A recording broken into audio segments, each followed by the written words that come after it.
Thank you to all my channel members, including my fan appreciation level members and my contributor level members, for helping support the YouTube channel. Hello, and welcome to my channel. My name is Jonathan Cohn, and today I am pleased to be joined by Shami Stovall. Shami, thanks so much for being here.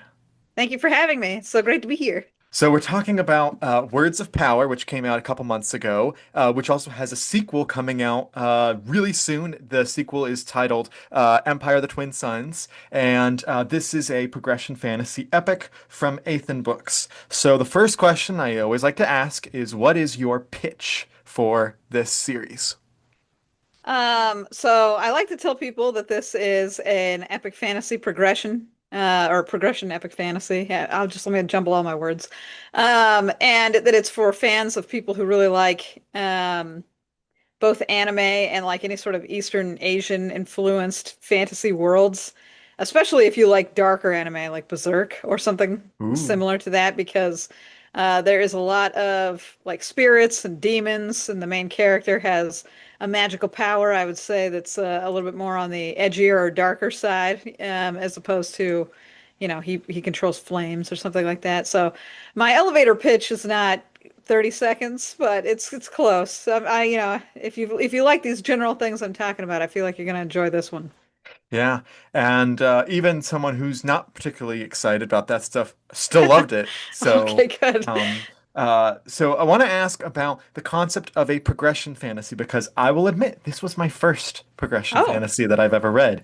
hmm. I read a second one right afterwards, Larry Correia's new book, Nice. and I wanted to ask you how you would define progression fantasy. What is it that sets it apart from both the lit RPG side and also from just a regular fantasy story? Well, so I actually think progression fantasy is just higher up in the genre tree and encompasses lit RPG, Oh, okay. because the point of progression fantasy is the gaining of power or the advancement of your magic in such a way that's usually clearly defined within the text and is a major plot point. Hmm. And what I mean by that is if you've ever seen things like Dragon Ball Z or something like that, where they have a power level that's like, man, your power level is 5. And then they turn to the next guy and he's like, that power level is 10. And we all know instinctually that the guy with 10 is stronger than the guy with 5. And now the guy with 5 has to get more power. He's got to have a power level of 11 to beat this guy, like, and so the main thrust of the plot is somehow gaining power in order to do something, usually beat up bad guys or build a kingdom or something like that. Sometimes progression can be in the form of like, I've got one magical item and now I need two magical items and now I need three magical items. A lot of the fun of this kind of genre is the ever escalating power, the ever escalating fights, the ever escalating, I rule a kingdom, but now I rule a whole continent. Now I might rule a planet, like things like that where it just gets larger and larger. And so you're addicted to the level up. That's what lit RPG does specifically, is they've got levels and stats. But progression fantasy can be more of a traditional fantasy where you get, powers from spells or again like magical items and stuff. It's different from a normal fantasy. I'm sure you've read Harry Potter. Oh yeah. Harry Potter learns like a spell, and you might make the argument, well, he learns more spells, therefore he's more powerful. But none of his spells are ever really improved. When he learns how Hmm. to stun somebody, that's it. He learns a spell, they're stunned, we move on with our life. He doesn't ever learn a spell where he stuns 10 people Hmm. or he stuns a whole city of people or they're stunned forever. Like there's no escalation to that one power. It's just he has this little power now, and that's Hmm. cool. Um, I like Harry Potter. I'm not trying to diss Harry Potter. I'm just saying that this is the difference between like a Yeah. progression fantasy and a normal, like we just have a magical power Yeah. fantasy. And knowing those distinctions, I can see what it is about Words of Power that makes it a progression fantasy. But I think that one thing that makes it so great is that if you don't know the progression fantasy ins and outs and stuff, you could just read this as a regular fantasy book because I was super because I was worried it was more like the lit RPG with the stats and it was all going to be like the specific power levels. And while all the elements of progression that you were talking about of gaining the spells and doing better with each spell and learning more and gaining more power and stuff. All of that was present. It never felt overwhelming, and it never felt like I was having to do any work in my head to try to figure it out. I was just rolling with it. So kudos on that. It worked very well. Excellent, excellent. That's what I like to hear. So, you mentioned having kind of East Asian, particularly Japanese inspiration for this, and I saw you talk about this on another channel, but I just loved this story so much, so I have to ask it as well. How did you learn about Japanese culture so much, and what inspired you to use it here? Well, so I lived in Japan for a little while, and I took many Japanese lessons. But for a summer, I lived in Japan specifically, and it was really fun. I just really liked it. I'm not sure why you enjoy the story so much because it feels almost innocuous. Because I mean, I lived there. I really like the culture. It's fascinating in a way that's different than Western culture. Hmm. They have a lot of like nature and like high tech environments like right next to each other. Like you Hmm. could be in like a skyscraper that's the most modern skyscraper you've ever seen in your life.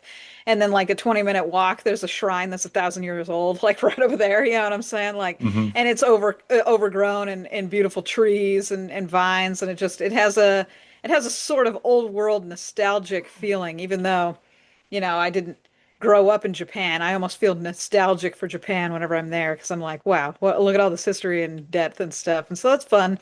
It's very safe. It's very cool. I consider myself a weeb, and I know that people consider that like an insult, but that's a joke I always tell people because I do like anime. I do like video games. I even like all of their wacky pop culture. So I just like that kind of stuff. I also was a history professor, and as a part of my degree, I did a lot of deep dives into like ancient Chinese history and Korean.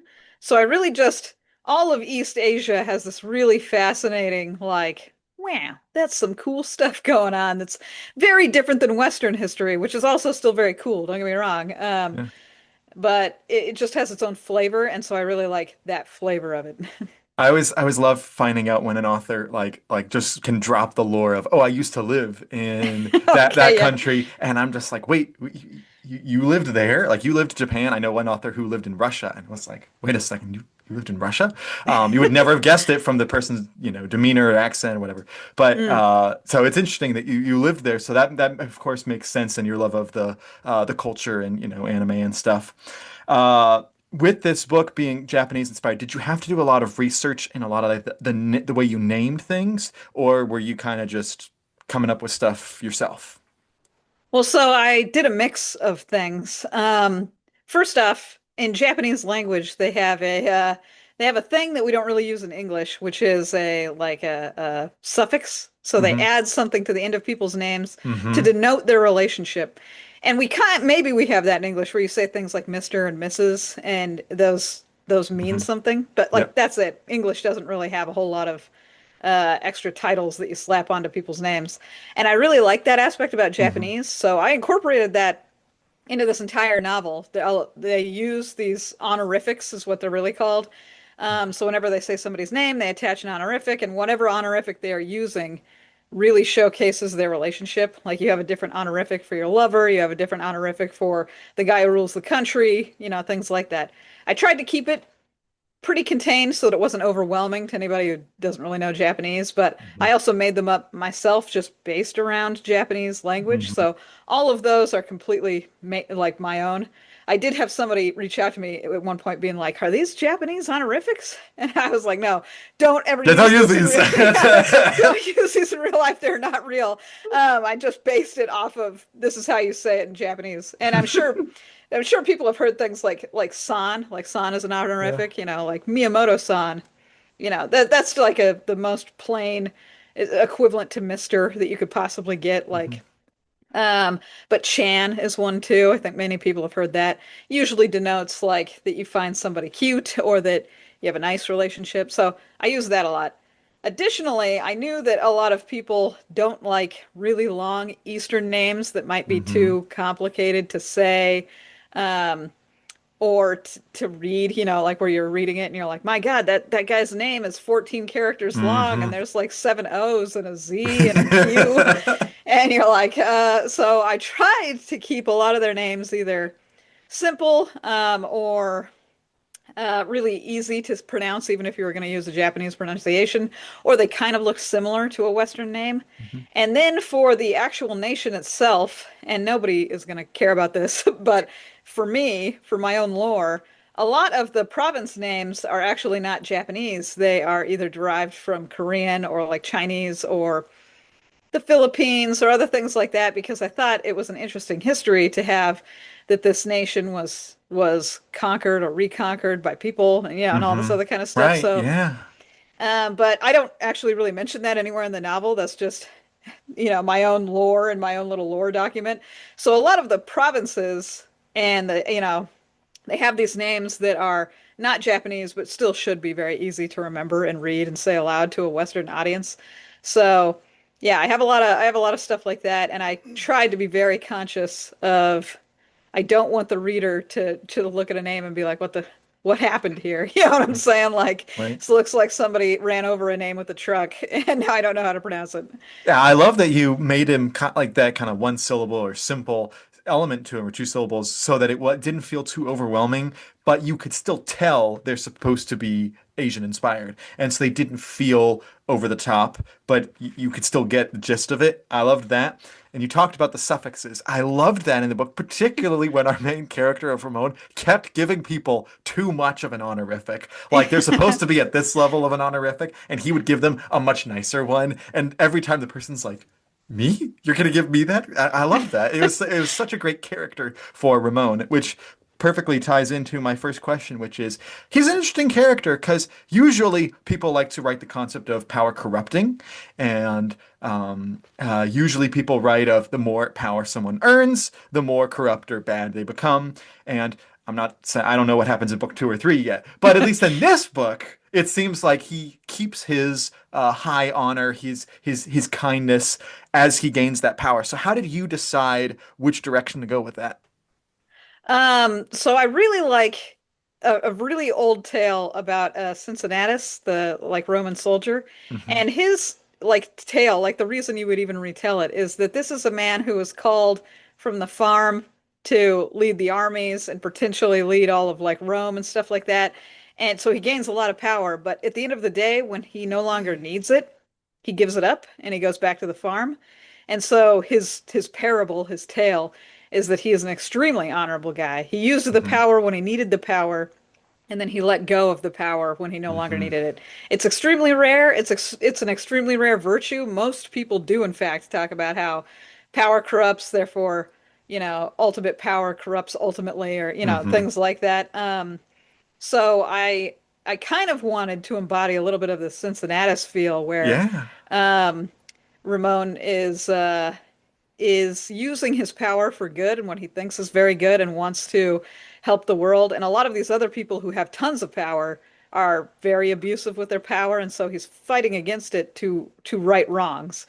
Now I don't want to spoil what happens in the rest of the series, but that's where his heart is set, and that's what he wants to do, and he knows it. He's already a full-grown man by the time he Hmm. gets this power, so this is different from a young adult story where Hmm. somebody might be like coming into their own or just learning what they're doing. And I feel like a full-grown man who already really valued honor, who then got this type of power, would really try to cling to the honor as much as he possibly could, to do the right things. And I just personally like those characters. Hmm. I know that sometimes like edgelord characters or like characters that get real evil are really popular, but I really do like characters who still try to maintain like humanity and like Hmm. deep senses of honor. So Well, you have two extremes in a lot of fantasy literature where you either have the absolute grimdark, everything sucks, and you have the other side of it, which is I think it's called Noble Bright, where like everything's great, nobody ever dies, everything's hunky dory, it's great. And this place is for both, but this kind of takes up a unique space where the world is so dark, but the character is so light. The character is so hopeful. I think of characters like Driz Duorden from the Forgotten Realms, where everything in his world is bleak, at least underground, with the other dark elves. And yet he has such a good personality that you respect him so much. And I loved that about the book because it made me root for the character even more. I love Dritz, so I'm really glad you brought that up. But that's why I liked him so much as a character. Like I'm like, oh man, this guy's cool. He's not gonna let this environment shape him, like that kind of thing. So I 100%. That's my jam. I mean, I've read grimdark books before, and they can be Yeah. fun too. Hmm. I'm not saying they're not fun. I'm just saying that when I really get into a character, it's usually because they were so good even in the face of like overwhelming darkness. You know what I'm saying? Like, and I'm Yeah. like, man, I guess in a tiny part of me is like, I hope I'm that guy. You know what I'm saying? Hmm. I hope if I'm ever tested like any of the characters in my books, that I am a hero like the characters in my books. So that's why I like it. Well, it's not my jam. Spiders. And you decided I'm not gonna just include a few spiders. I'm gonna include all the spiders in this book. And it is a rare book where I can love it, but also admit this book gave me the heebie-jeebies reading it so much. Why did you have to torture us like this, Shelby? Ironically, and this is just a funny inside joke. Lots of authors have talked about this. A lot of fantasy books have spiders, like spider monsters, like Hmm. tons of them. Even the Dritz books have like Yeah, those yeah. crazy spiders and stuff. Harry Potter has a forest full of Hmm. spiders. For whatever reason, spiders, like The Hobbit, Lord of the Rings, that They they all do. have They do. giant evil spiders. It's a very common trope in fantasy. And I wanted to, I guess, be a little subversive because these spiders become good guys. Essentially, the main character, I mean, that's spoiler alert, but the main character gets a spider demon on his team, and so now he has spiders, and it was just very thematic. It was very fun for what Hmm. happens in the book itself. Yep. So I thought it was just funny because most of the time they're portrayed as evil monsters that we have to slay, and so when he gets a bunch of spider companions, I was like, oh man, that's that's funny. And it just allowed me to do, I guess, some more lighthearted things in the book. Like there's a Hmm. spider named Itsy Bitsy, like things like that. Um, that I wouldn't have gotten to do. I mean, it's just funny little one-off jokes like that. But I liked those types of things. So yeah, it And was it and was more boy, of a boy, did I connect with the background characters who are all like, "Wait a second, we're not allowed to kill the spiders. No, they're our allies. You need to keep them alive." And they're like, "Are you kidding me?" yeah. I loved all those jokes too because everybody else had the heebie-jeebies, right? Right. Everybody else is like, I don't want the spiders around. Like, who would want spiders? And then on top of that, you're like, you know what? I don't have enough creepy crawly heebie-jeebie stuff. So I won't go into too much spoilers for this. I'll just say the chapter where you introduce the villain of this book, which I believe was chapter 28. Yeah.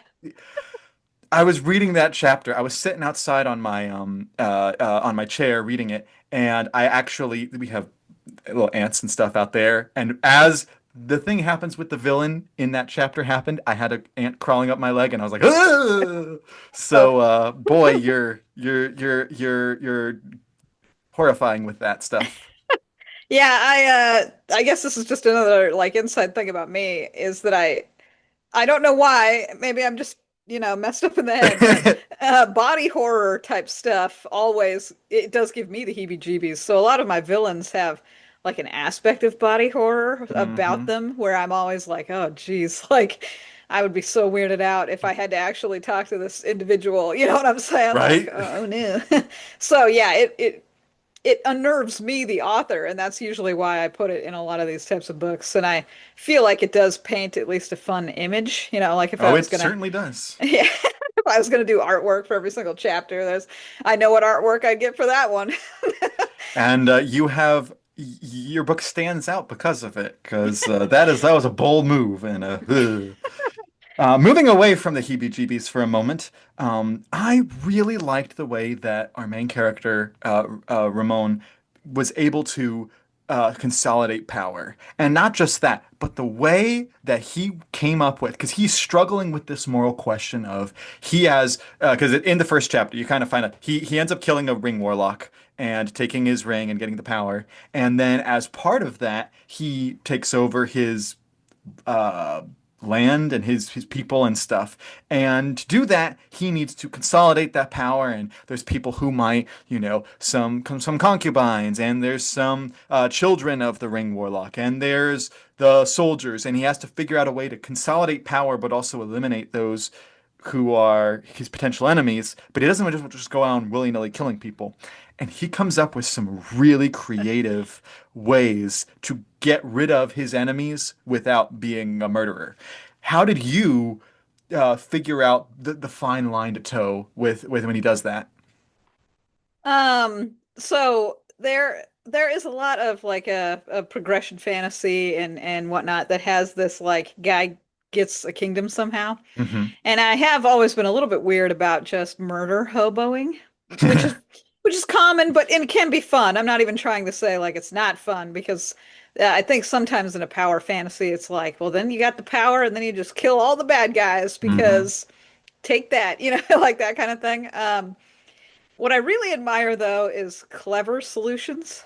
Hmm. I have always thought that the a clever solution to a problem is way more fun to engage with than necessarily just I have so much power that I punch everybody in the face solution. Hmm. And so I really liked and had a lot of fun writing this sequence. I don't want to give too many spoilers, but the pretend to be a servant arc Yes. Oh, I of the love book that. is how I describe it. It's the pretend to be a servant Yep. arc. Oh. And that was fun because it feels very clever. It feels very we get to see, the life of these people because Ramon has never been to this castle. He doesn't know the people here, he doesn't know the power structures, the dynamic, the politics, Hmm. and the reader doesn't either. So it's Yeah. also a nice fun way for the reader to get to know what's Yeah. going on in the castle, what's Hmm. the kind of power dynamics. We've got concubines that are our children. There's fun moral questions. And Hmm. I say fun because who wants to think about killing children? But that is a fun moral question about the like cycle of revenge. Should Hmm. you kill the children of the person you killed because they might seek revenge against you? Or do you let them go because they're innocent little children? Like things like that. And so the main character, Ramon, dealing with those types of things, I feel like is really fascinating and fun. Hmm. Like that's the kind of stuff I really like. One of the things I've often loved about science fiction that is not always brought over to fantasy is like a philosophical discussion Hmm. sometimes, or like really deep philosophical thinking. Now, I'm not saying this book goes super deep into philosophy, like that's not Hmm. what I'm implying, but that is at least a moral quandary. Like that's a question of like, what would you do in that situation? Hmm. Are you gonna kill your rival's children? Yeah.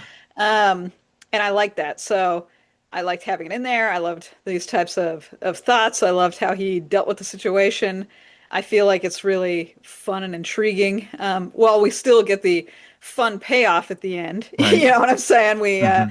We go about it in just a slightly different way, so we could see things from like new angles. And I'm glad you liked it because that was one of those, where I'm just writing it and I'm like, man, I'm having such a fun time writing this.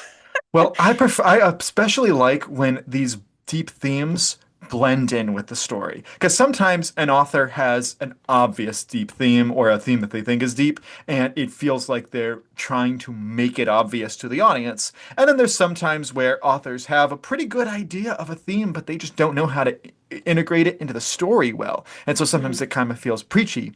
Whereas with this book, it was, as you said, a natural part of the story. It was and it even made it fun, figuring out, as you said, are you going to kill all of your enemy's children is a really horrifying thing to think about. But because of the fantastical nature of the book, I was actually smiling while I was reading the book, even during those moments, because I had such confidence in our main character that I knew he was going to do the right thing in the end.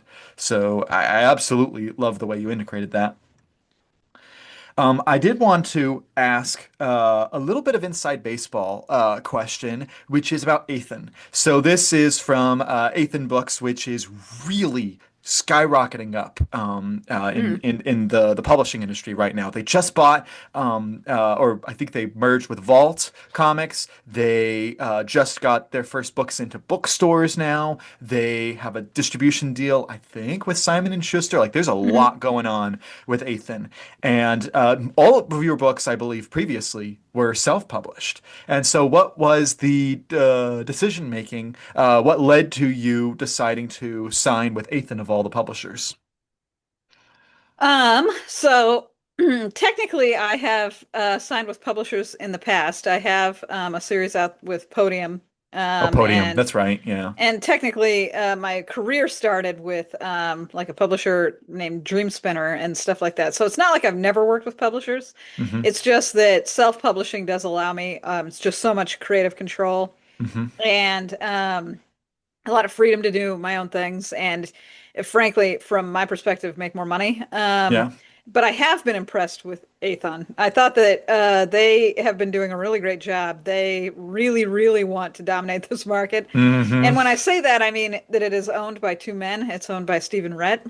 I know that not a lot of people talk to Steve or know Steve very well. Rhett is usually the face of the company. Hmm. And Rhett is extremely ambitious. This is a guy who really, really wants to do well. He really wants things like comic books and an entertainment enterprise. And that is inspiring. I really like that. Hmm. Like it's not like they just want to rest on their laurels or something like that. They're Yep. constantly pushing to do crazier and crazier things, and that's really refreshing. Like Hmm. it's really cool to see. I also think that Rhett has a little bit of a Pokemon complex in the Hmm. sense that he wants to catch every author ever. I think he wants Athon to have every popular author you could possibly think of under the sun, because he's gone out of his way. He's got Timothy Zahn. He Hmm. he got Larry Correia. Yep. He recently signed with oh man, I'm blanking. Another really big author that does a bunch of stuff. He's also grabbed up a lot of lit RPG authors that are really popular in their respective fields, like the guy who wrote the Noobtown series and stuff like Hmm. that.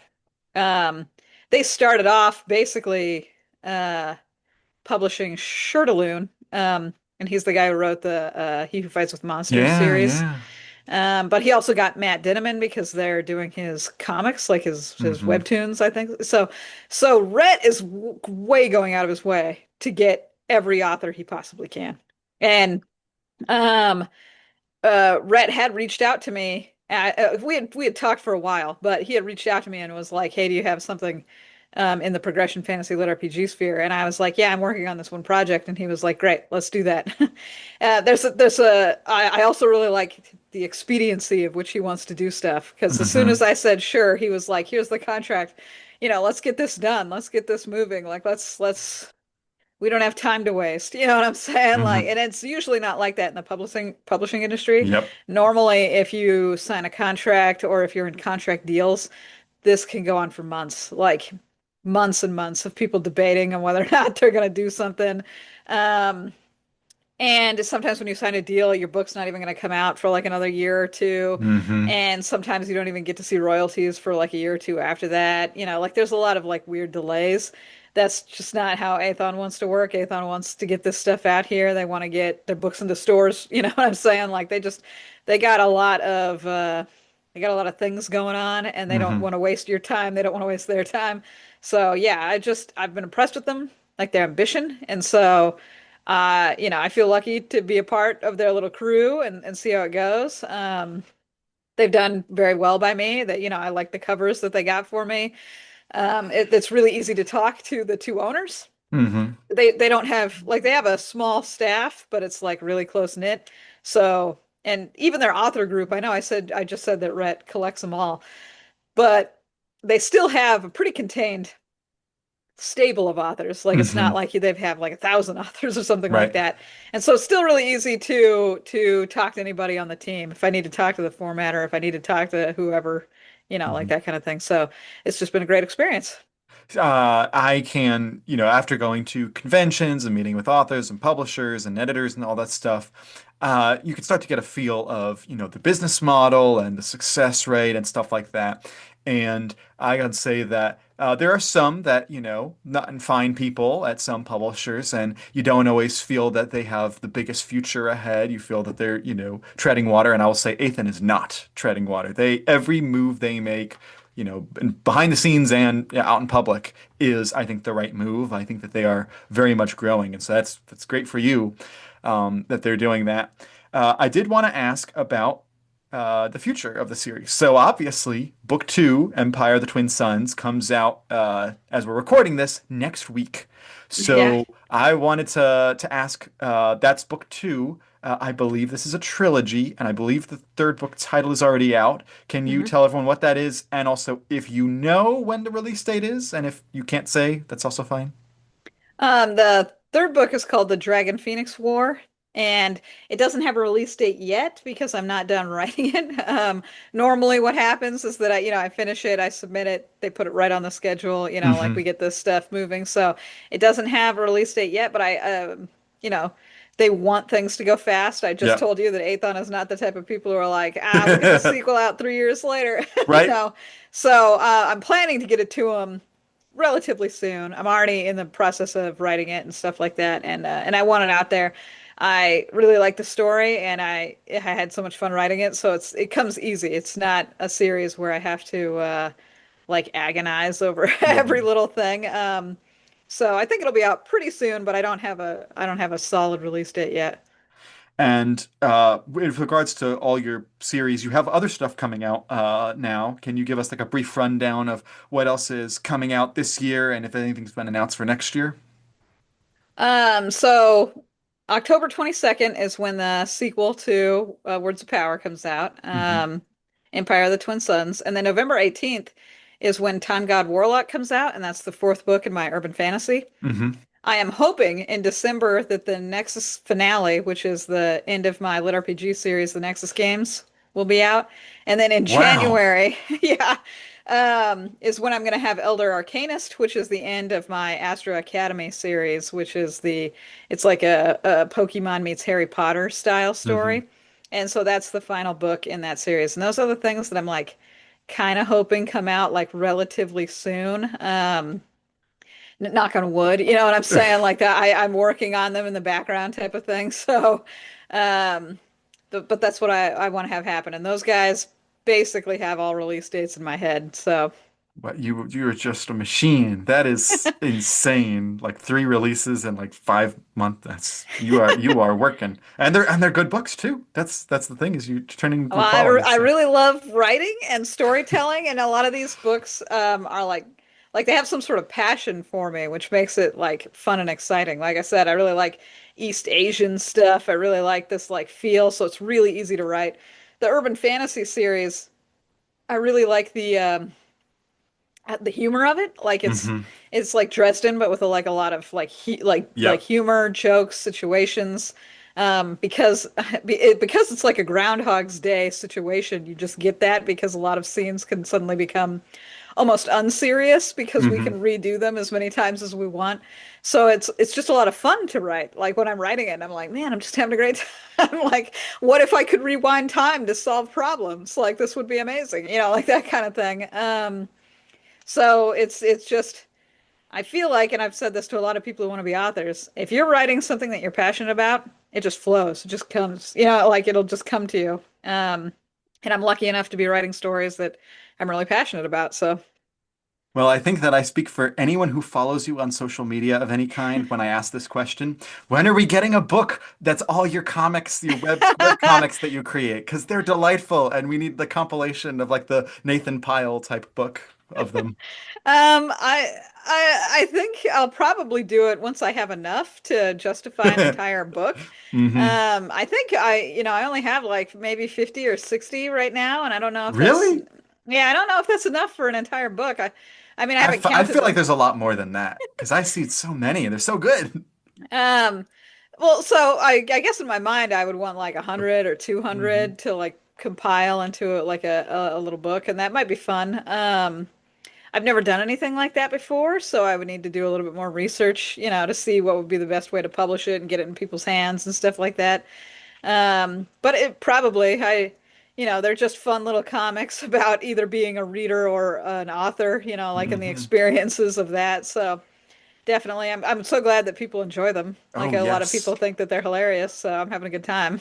That's one of those things where it oftentimes will get, like, I'll see them outside of your connections, your friend group and author group, and I'll just see them out in the wild from people, and I'm like, oh, that's yours. Yeah, I really enjoy writing them, so I'm really glad that people like them. So, thank you so much for coming on the channel today, Yeah, no problem. and until next time, I'm Jonathan, and thank Yeah, you for have fun, watching. peeps.